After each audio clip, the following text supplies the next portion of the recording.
Sam Darnold and J.J. McCarthy on the Broncos? That's the question that we're going to start with on the DNVR Broncos mailbag. What would you guys think about that? Signing a free agent quarterback and then also using that first-round draft pick on a quarterback. Do you like that combo, or do you just want to go all in on one? Yeah, I just want to go all in on one. If it's a rookie quarterback, I'd rather him just learn from Sean and have Sean be the voice in his ear. Not hating on Sam Darnold, but I don't want my guy picking up any bad tendencies. So I think we should just go all in on a young quarterback if that's our route and start the rebuild. Yeah, I mean, I like not having to force a rookie into the lineup. I think it depends on which rookie it is. You know, in a world where like Drake Maye falls, he to me in this draft is the guy who you put on the bench to start.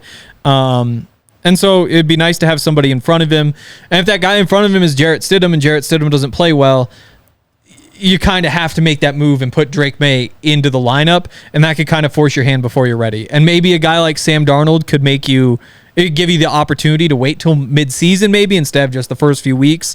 At the same time, if you're paying money to a guy to just fill in as a backup quarterback, like you've already got Jarrett Stidham, so don't blow money there. You could save a couple bucks moving on from Stidham, and so maybe if it only costs you another $3 to $5 million to get an upgrade to Stidham who can handle the first half of the season, sure. But also if you're just going to go get Michael Penix Jr., he's ready to go week 1, so just put him in there. So you're pretty much out, regardless of what it is. Clearly you're in a minor but you guys are right. If they sign someone in free agency, just have it be a battle between him and Stidham, and then you're not drafting someone in the first round? Yep, I agree with that. I think that's what it'll be if it's Sam Darnold, because I think they could say, man, the upside, the potential is there with Sam Darnold. Former number 3 overall pick, just had that quarterback rehab in San Francisco with Kyle Shanahan. So I think if they sign Sam Darnold, maybe it's a little less likely they go after a quarterback in the first round this year. I think if they sign the names, what is it? Gardner Minshew, Ryan Tannehill, Jameis Winston, who I don't think it's going to be. Any other of those free agent guys, I think that guy's kind of competing with Jarrett Stidham for the backup role, because Jarrett Stidham's not a lock to make this roster. He's set to have a $7 million cap hit. Broncos can save $5 million by moving off from him. So I think that if they sign a free agent quarterback, it doesn't really change. Outside of Sam Darnold, I don't think it changes their plans at 12. I think it could absolutely still go and get a quarterback. I see what you guys are saying, though. Like, if it's a Sam Darnold and he still needs a lot of help from Sean Payton in order to get better, why would you be taking, and then you go and draft a quarterback, and Sean and the offensive staff are having to split up their time, help develop each of them? To me, that just doesn't make sense. Go all in on the rookie. But if you sign a Ryan Tannehill, I hope it's not the case, but if you go and do that, those guys don't need help developing. So Sean and the offense can focus all of their energy on that rookie quarterback. Yep. Maybe you need a little help. So I don't think what happens this week will determine what the route the Broncos go at 12 outside of Sam Darnold. If they sign Sam Darnold, I might be pulling away a little bit from quarterback at 12 there. Yeah, it could be. I don't know what you do. I just don't know if you can go into the draft having only Stidham and DiNucci on the roster. That's my concern. I think you might just need to carry another body.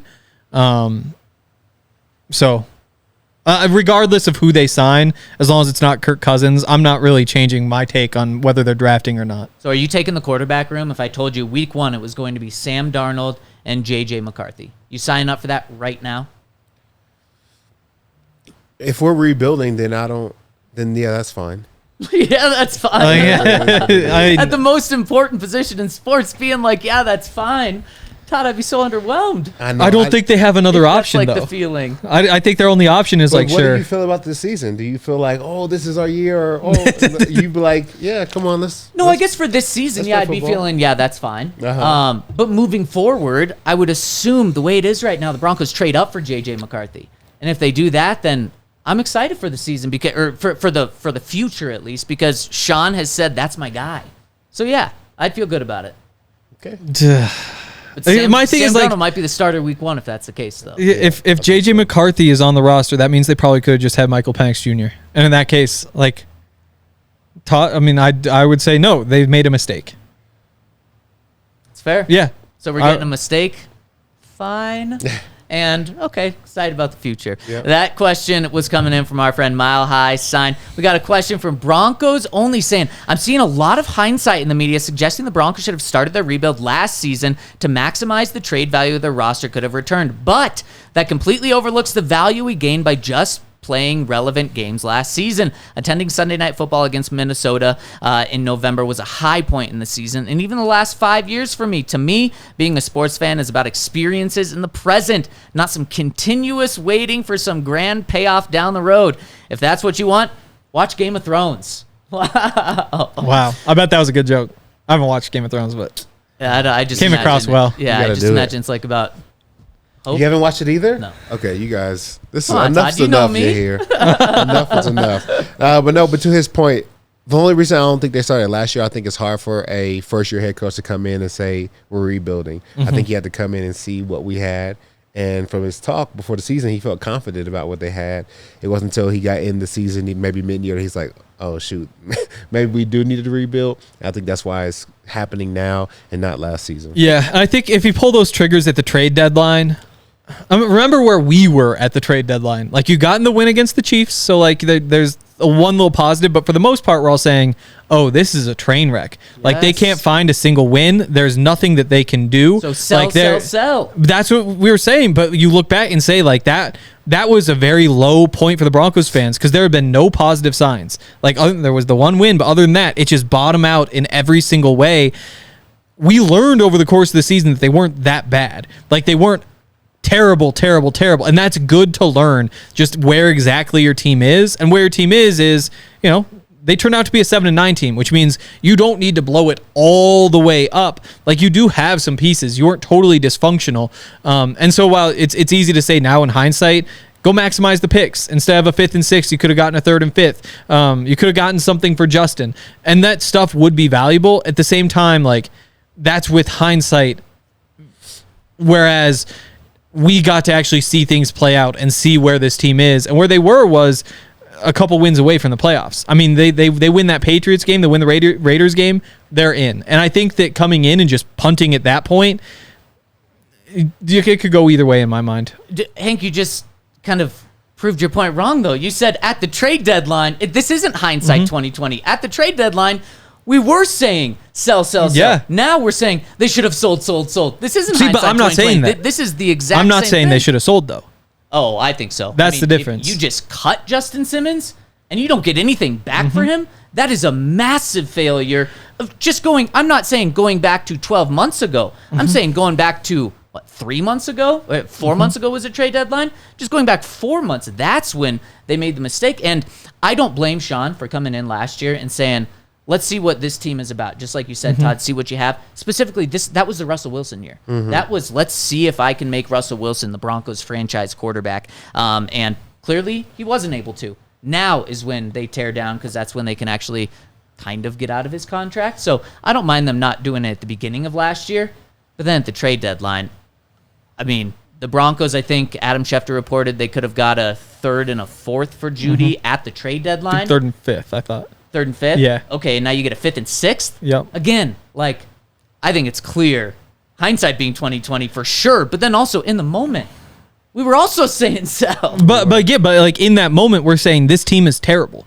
And I think that if you're just building off that terrible point, it's very different than building off what we had at the end of the year. Because by the end of the year, you have to remember, like, we learned that the offensive line is actually a pretty good offensive line. It just hadn't looked that way. We learned that, because remember, they were only passing the ball up to that point. We found the running game. And as soon as you, the defense actually is functional. Without Justin Simmons back there, you're probably not getting all those plays from Jaquan McMillan. Like, you're probably not getting those plays from PJ Locke because there's just even more holes that are opening up. And so you get to see what you have there, which I think is really important going forward because now you're not out there just like searching for slot corner. I gotta stop you. Really? Yeah. Because those holes are there regardless right now. Like, Yeah, because now you tore it apart. Yeah, you've already torn it apart.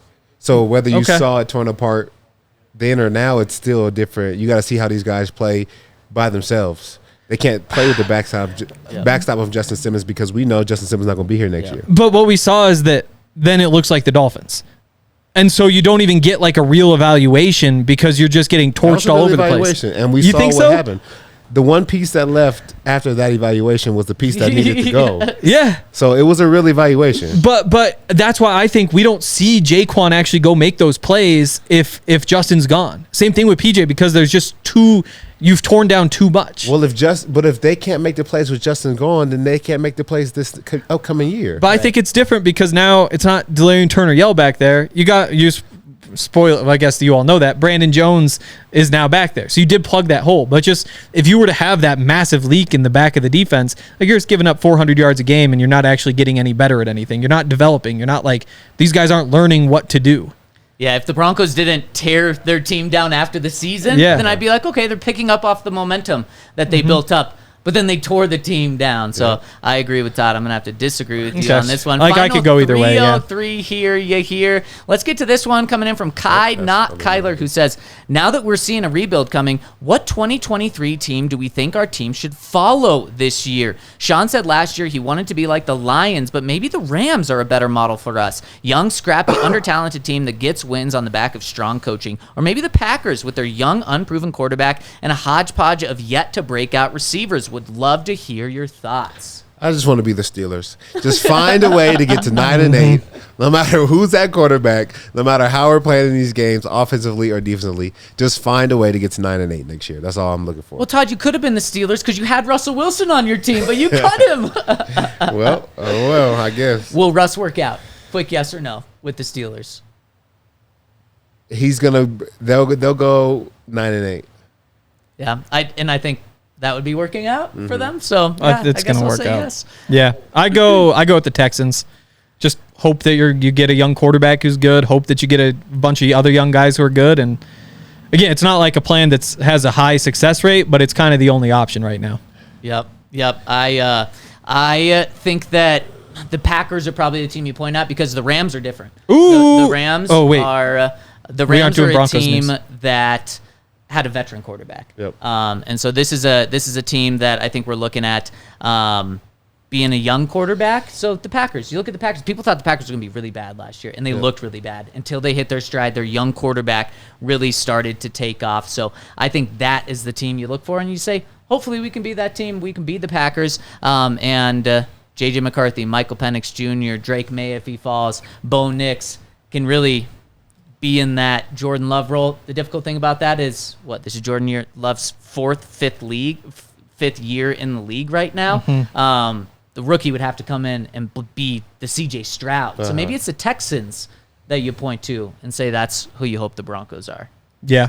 Will Lutz to the Jags. Yeah. I feel like if this is the only thing we post today, we might as well talk about it. We might talk about it after, too. Oh, you think we need emergency pod? Yeah. For Mr. Lutz? Why not, I guess. So where's Brandon McManus? And that's the big question. Back here? Back to Denver? Sean doesn't like those NFLPA guys. He doesn't like the NFLPA confident guys. saying that Brandon McManus will not be coming back to What about Denver. Noah Fant? Dang, B-Mac's my guy. Noah Fant? Maybe we see a couple of Broncos come Shelby back. Harris? No. Drew Lock? If you're rebuilding, Drew Lock doesn't fit me as a Sean Payton type of quarterback. Mm-hmm. Yeah. Does he for you? Not necessarily. I agree. Sean Payton likes good quarterbacks, and so that just kind of limits the pool. I'm not sure there is a Sean Payton quarterback. So yes or no? No? No, but I would say no to everybody. So if you're going to say the most like him, I could see it. All right, that's it for the mailbag. Leave your comments over at thednvr.com on this post, the mailbag post, and we'll get to them next week. Thanks for tuning in. Peace.